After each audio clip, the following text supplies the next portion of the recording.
Hi hello నమస్తే friends, good evening all of you. Welcome to my channel Krishna east cooking blogs. So ఇక్కడ నేను మిల్లెట్స్తో dosa next idli batter చేయబోతున్నానబ్బా.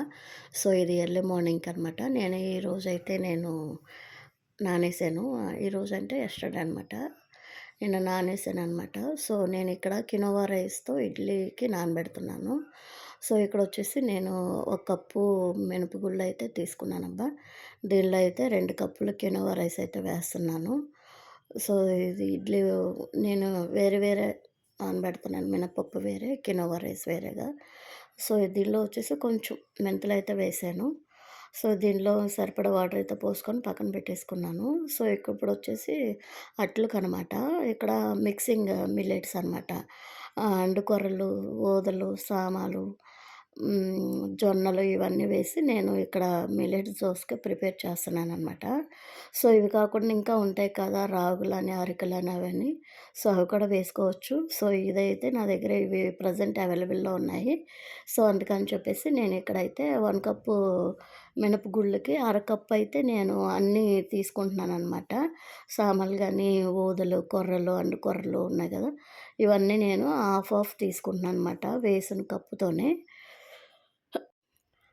Half half cup తీసుకొని ఇక్కడైతే నేను బ్రౌన్ రైస్ వెయ్యాలి యాక్చువల్లీ. సో బ్రౌన్ రైస్ నా దగ్గర లేవు. నాకు ఇది బాస్మతి బ్రౌన్ రైస్ అనమాట నేను వేసింది. అవి కొన్ని అయితే వేసాను. సో కొంచెం మెంతులు వేసి, కొంచెం పచ్చనిపప్పు కూడా వేసి ఒకసారి కలుపుకొని, సో ఇక్కడైతే నేను నానబెట్టుకుంటున్నాను. 8 అవర్స్ నానాలి కదా, ఇది మార్నింగ్ నానబెట్టుకుంటున్నాను అనమాట నేను. సో ఈ 8 అవర్స్ అయితే అయిపోయిందబ్బా, ఇంకా ఎక్కువైపోయింది. ఇదిగోండి ఇక్కడైతే నేను శుభ్రంగా అన్నీ నానిపోయినాయి మంచిగా. సో ఇక్కడైతే నేను శుభ్రంగా వాష్ చేసుకొని నేను మిక్సీలో పట్టేస్తున్నానబ్బా. గ్రైండర్లతో అయితే అవ్వట్లేదు. ఇవి ఒక్కొక్కసారి నలుగుతున్నాయి, ఒక్కొక్కసారి అవ్వట్లేదు. ఇంక అందుకని చెప్పేసి మిక్సీ అయితే ఈజీగా ఉంటుంది కదా అని చెప్పేసి నేను మిక్సీ పట్టేసాను. సో ఇక్కడ మా పిండి పట్టేటప్పుడు ఏంటంటే మెత్తగా కాకుండా ఇక్కడ చూపించడం కొంచెం బరగ్గా ఉంటే తినేటప్పుడు కూడా కొంచెం క్రిస్పీనెస్‌గా బావుంటదనమాట, ఇడ్లీ గాని అట్లు గాని. సో నేను ఇడ్లీ, దోస బ్యాటర్ అన్నీ పక్కన పెట్టేసుకున్నాను. సో దానిలోకి కమ్మగా చట్నీలయితే చేస్తున్నానబ్బా. సో అదొచ్చేసి వేరుశనగకాయల పచ్చడనమాట. సో ఇక్కడ నేను పచ్చిమిరపకాయలతో కాదు, రెడ్ చట్నీ ఎండుమిరగాయలతో చేస్తున్నాను. సో పల్లీలు శుభ్రంగా వేగిపోయినాయి. సో నేను పక్కన పెట్టేసుకున్నాను. సో ఇక్కడొచ్చేసి నేను కొత్తిమీర, పుదీనా పచ్చడి కూడా చేస్తున్నాను. చింతపండు ఆల్రెడీ నానబెట్టేసుకున్నానబ్బా.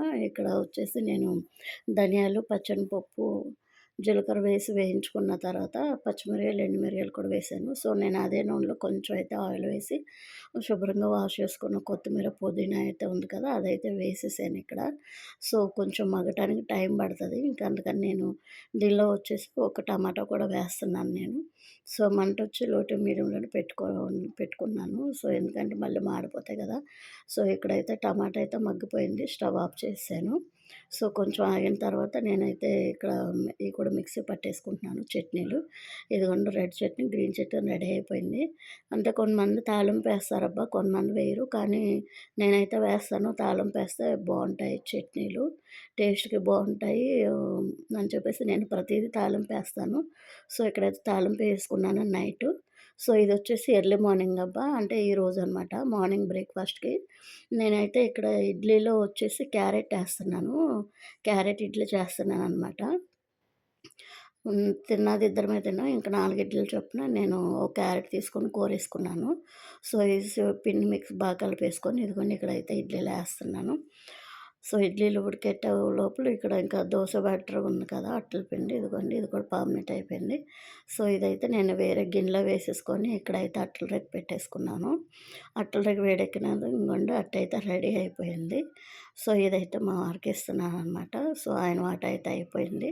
సో నేను ఇంకా బ్రష్ చేసి ఇది నేను ఇప్పుడు తింటున్నాననమాట. ఎలా ఉంటాయి ఏంటో అనుకున్నాను. ఇదిగోండి ఇడ్లీలు కూడా చాలా మృదువుగా ఉన్నాయి, మంచిగా టేస్ట్ కూడా బాగున్నాయి. సో ఒక్కసారి మీరు కూడా ట్రై చేయండి. ట్రై చేసి ఎలా ఉన్నాయంటే కామెంట్ చేయండి. చూసి వెళ్ళిపోకుండా కొంచెం సబ్స్క్రైబ్ చేయండబ్బా. సబ్స్క్రైబ్ చేయండి. నచ్చేదానికి లైక్ చేసి, షేర్ చేసి, సబ్స్క్రైబ్ చేయండి. ఓకేనా friends. Thank you for watching guys. Thank you so much. ఇది వైట్ చట్నీ నేను ఆల్రెడీ యస్టర్‌డే పోస్ట్ చేశానబ్బా! ఒకసారి ఎవరైనా చూడకపోతే గనుక చూడండి. Thank you watching.